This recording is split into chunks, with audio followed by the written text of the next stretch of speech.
conhecimento de Cristo. Eu vou conversar com vocês um pouquinho sobre isso nessa manhã. Filipenses capítulo 3, versículo 10. Quero convidá-los para lermos juntos a Sagrada Escritura, palavra de poder, verdade eterna. Vamos juntos? Para conhecer Cristo e o poder da sua ressurreição e a participação nos seus sofrimentos, identificando-me com Ele na sua morte. Meus irmãos, conhecimento de Cristo é o que desejo para a minha vida. Quero contagiar você a desejar o mesmo, a querer conhecer a Cristo e fazer desse ideal o alvo que você vai perseguir diariamente, sempre diante de você. O que você quer da vida? Eu quero conhecer a Cristo. E amanhã, quero conhecer mais. Fazer desse propósito o tema de 2023 da sua vida. É contínuo, mas aproveitando o início do ano, Senhor, 2023, que seja para mim o desafio do ano do conhecimento de Cristo Jesus. Nós lemos um verso que é a sequência de um argumento levantado pelo apóstolo Paulo. E ele está levantando esse argumento, irmãos. Nós lemos o verso 10, mas ele começa esse sentido de argumentação desde o versículo 7. Você pode bater o seu olho aí na Bíblia e você vai perceber esse início. Ele está falando sobre o que realmente importa. Aquilo que é o alvo de maior valor. Ele declara, ele começa dizendo que por amor de Cristo, aquilo que ele julgava como lucro, ele passa agora a ter como perda. E ele vai dizer na sequência que diante da superioridade do conhecimento de Cristo, todas as coisas, e ele volta a usar essa expressão, todas as coisas são como perda. O conhecimento de Cristo é superior. Numa balança, é conhecimento de Cristo que vale mais. Tem mais peso, tem mais importância conhecer a Cristo. Então as outras coisas são como perda. Diante da superioridade de Cristo, Paulo utiliza até uma expressão, essas outras coisas, eu as considero como esterco. Olha como ele quer falar de forma muito clara, muito simples, muito coloquial, mas com muito sentido. Todas as coisas se tornam secundárias no registro paulino. E em certo sentido, quando ele usa a expressão são como esterco, ele também vai dizer no sentido de desnecessárias. Nós podemos observá-la no sentido de como que elas vão também adubar um progresso. Não, mas aqui o sentido de desnecessárias mesmo. Para ganhar Cristo, ele vai dizer isso no versículo 8. São perdas para ganhar a Cristo. Aí no verso 9 ele vai dizer mais uma coisa, para ser achado nele, para ganhar a Cristo no versículo 8, versículo 9, para ser achado nele, versículo 10, para conhecer a Cristo. Então ele vai colocar-nos diante de uma escada, vamos usar essa imagem dessa escada, que ele vai subindo degrau a degrau. Todas as outras coisas são secundárias, para que eu ache Cristo, ganhe Cristo, primeiro lugar, para que eu seja achado nele, segundo lugar, e para que eu o conheça. Nós vamos ficar com o terceiro degrau, para que eu conheça Cristo. E é importante destacar como Paulo então vai ser cuidadoso em colocar cada palavrinha desse versículo. E com cuidado que ele é peculiar, ele vai escolher um verbo muito importante para dizer que eu quero conhecer a Cristo. A possibilidade da gente escolher palavras. A gente não faz isso, a gente escolhe palavras para mostrar assim a força do que a gente quer dizer. Muitas vezes, por exemplo, você pode colocar para alguém que você gosta dessa pessoa. mas você quer dar uma intensidade maior, você quer mostrar que você está além disso. E você vai dizer para a pessoa: olha, eu amo você. E muitas vezes o trocar de palavras é você tentar colocar todo o sentimento no peso dessa palavra. E para dizer: olha, eu amo você, e como dizia nas literaturas, e Clarice Lispector usava muitas expressões, que ela vai dizer: olha, eu amo você que chega a sangra, que chega a dói, não a dor, o sangramento de algo negativo, mas é como se fosse algo assim, mexe comigo por dentro, eu me envolvo muito, e vai selecionar as palavras para isso.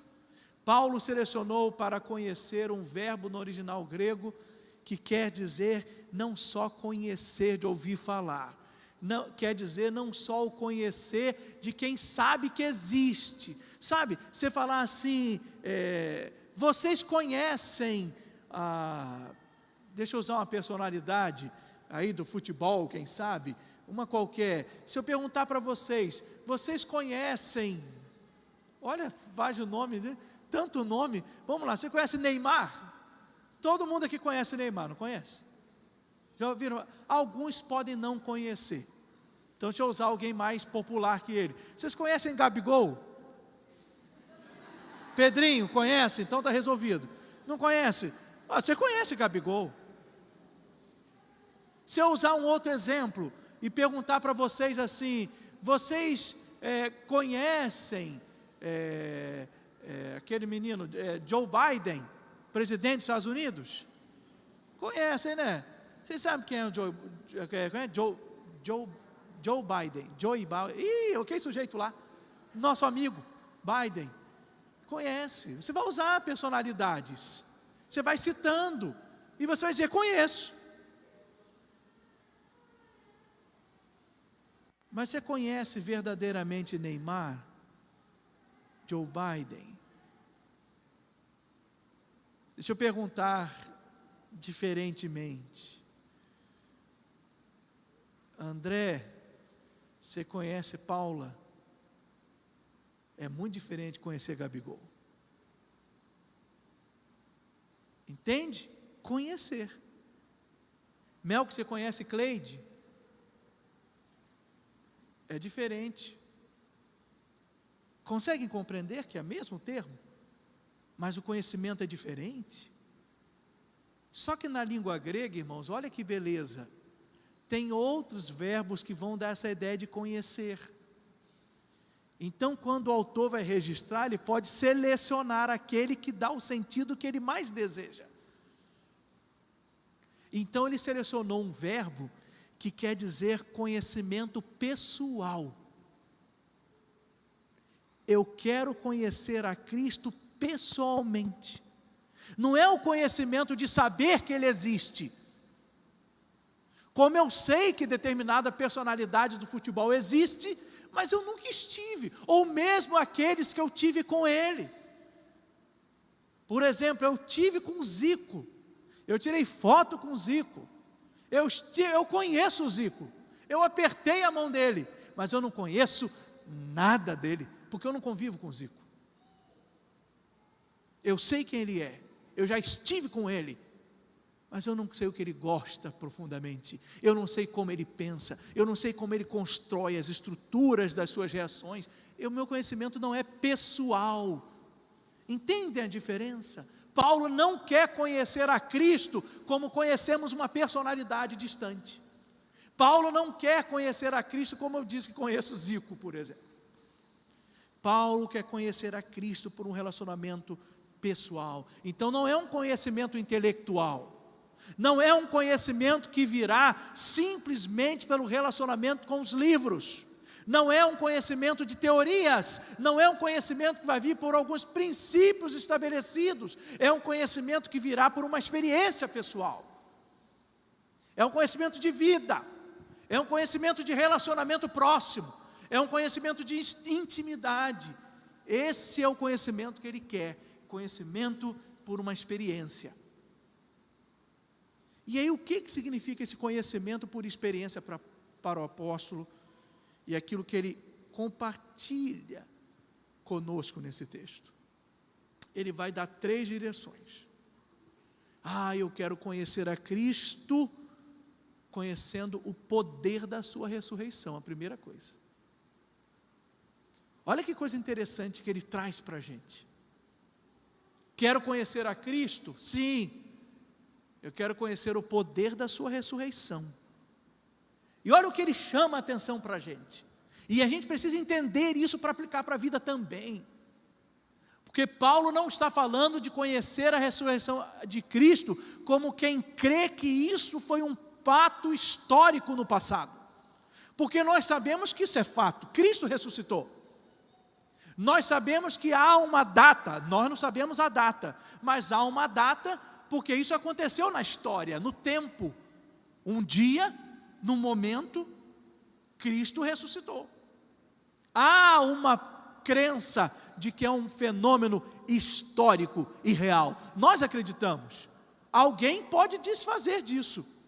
Há aqueles que se tornam céticos e se dizem até ateus ou descrentes, ou acham que a história da ressurreição é uma história inventada pela cristandade, mas isso não é verdade. Cristo morreu, porque não está vivo, mas ressurgir? Não, ele morreu e acabou. Alguns pensam assim. Nós somos cristãos, nós cremos na ressurreição. Nós só estamos aqui porque ele está vivo. Só que o apóstolo Paulo vai falar sobre isso, não como você acreditar como algo que aconteceu em Jesus, mas crer na ressurreição como algo dinâmico, poderoso, que opera na vida de todo cristão. O poder da ressurreição de Jesus opera na vida do cristão. Porque ele venceu a morte, nós também venceremos. Entende a diferença?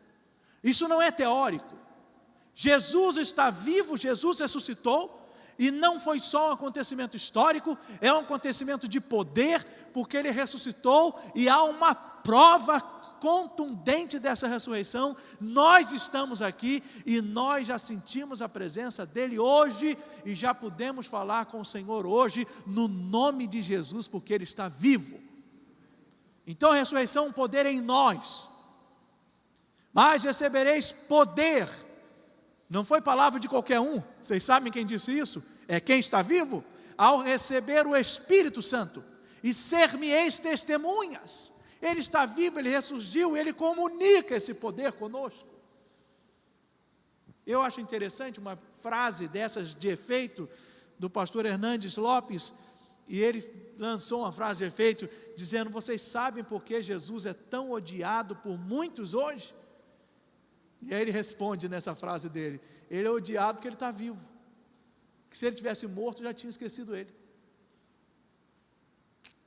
Várias pessoas do passado já morreram, então ninguém fica levantando discurso de ódio, já passou, já morreu, mas Jesus está vivo.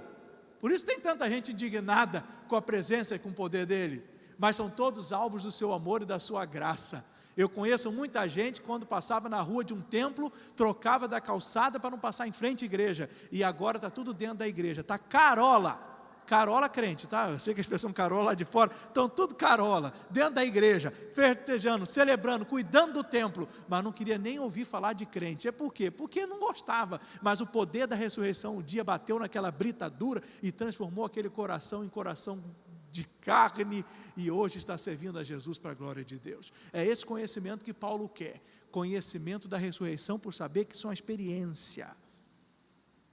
A ressurreição aconteceu, mas ela acontece todo dia pelo poder que influencia a nossa vida. A ressurreição, irmãos, de Jesus é a garantia de que essa vida é digna de ser vivida para Deus. A ressurreição é garantida de que aquilo que temos será transformado. E esse poder opera também em nós. A morte não é o limite, irmãos. A morte para nós não é o limite, porque nós conhecemos o poder da ressurreição. Segundo lugar, Paulo quer conhecer pessoalmente. E para isso ele quer conhecer participando dos sofrimentos. É muito difícil a gente assimilar uma ideia dessa, não é? Conhecer participando de sofrimento. Coisa boa é conhecer participando das glórias. Como dizia um pregador, vou lembrar o nome dele, quem foi que falou isso? Num congresso de jovens, o povo gosta de gritar, ó glória, mas precisa aprender a gritar, ó cruz, porque também tem cruz. Lá foi o pastor Geraldo Jeremias, no Despertar, Congresso da Juventude Batista Brasileira, no Nordeste. Muitas vezes nós aprendemos a gritar, ó glória, mas faz parte do grito, ó cruz.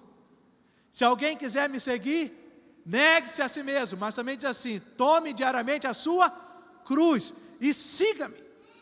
Paulo volta a esse pensamento, de que quando o cristão padece, de certa maneira, ele também está participando do sofrimento de Cristo e, entre aspas, está completando isso.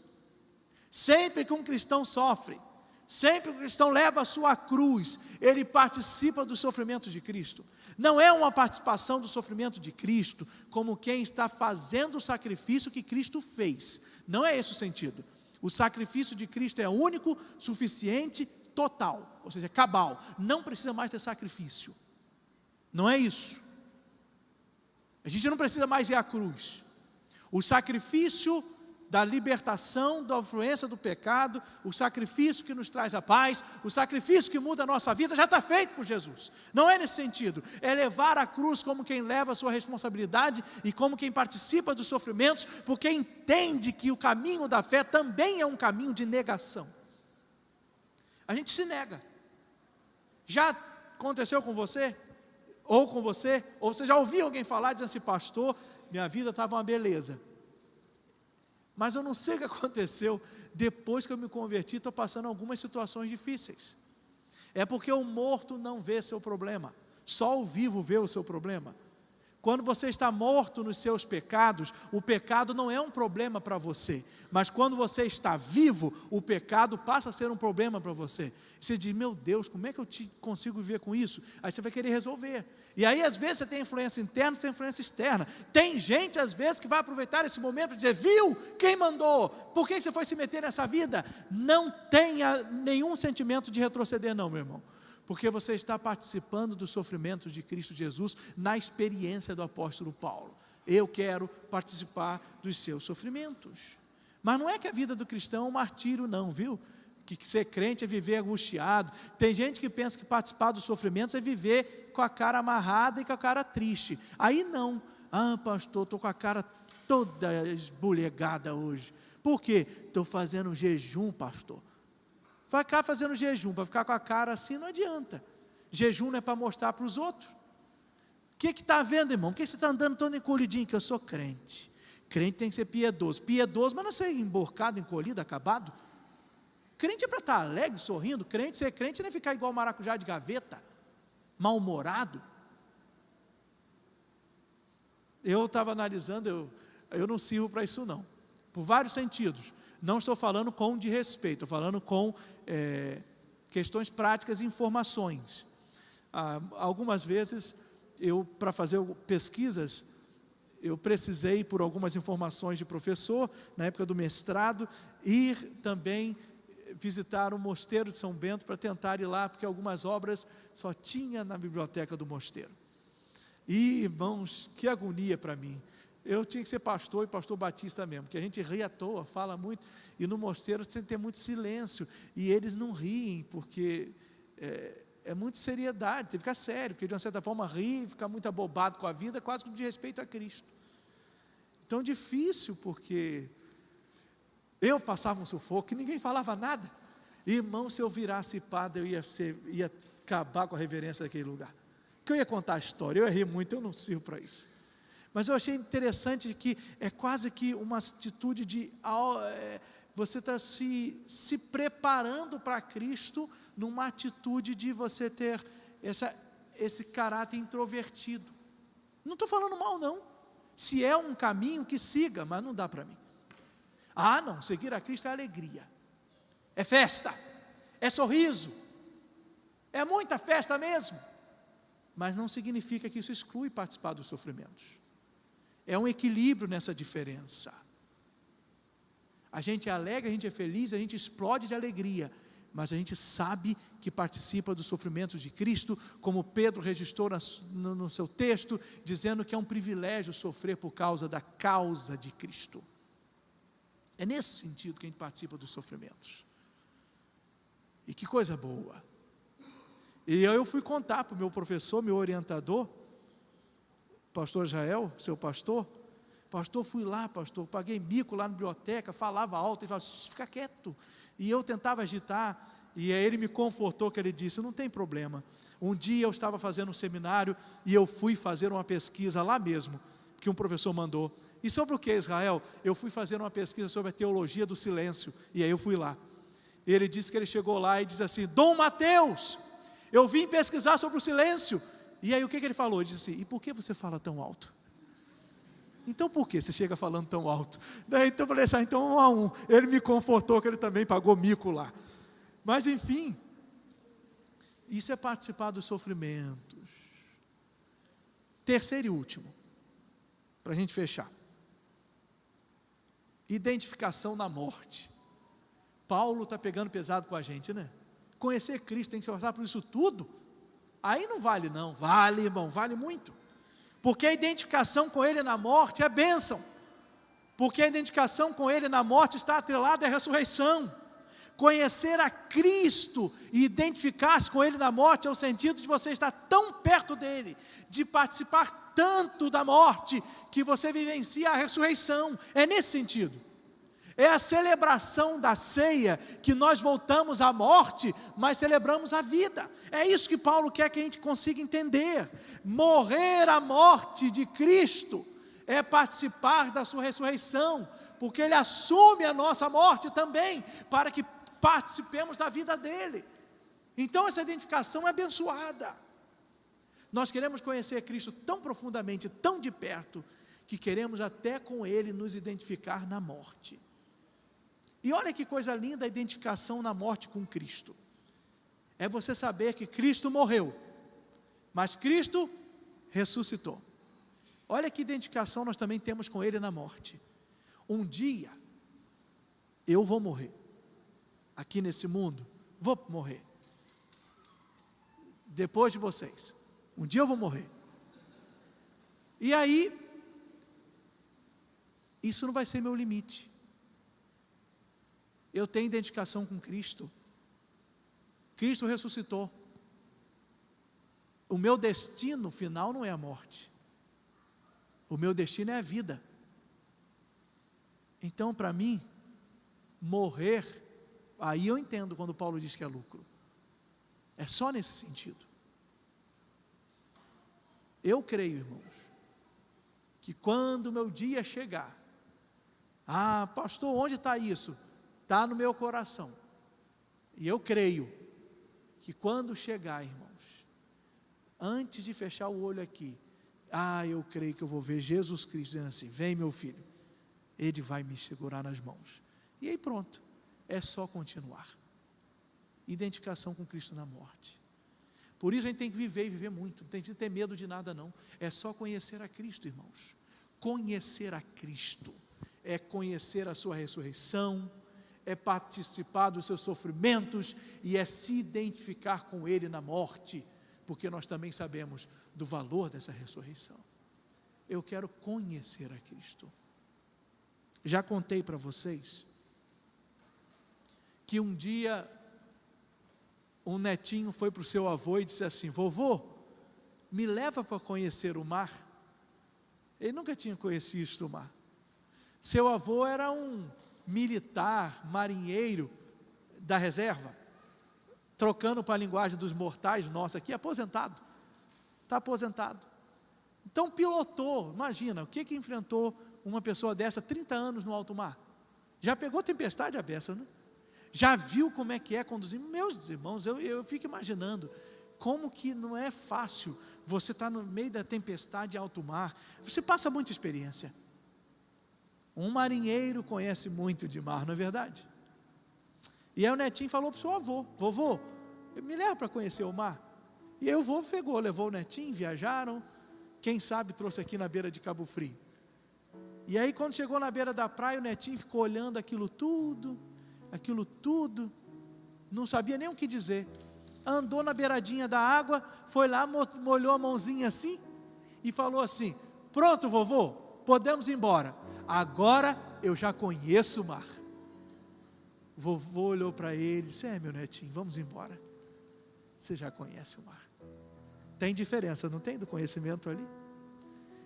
Irmão, não pode, a gente não pode ser crente que molha a mão na beira da praia do conhecimento de Cristo. Molhar a mãozinha na beira da praia é só para a gente começar.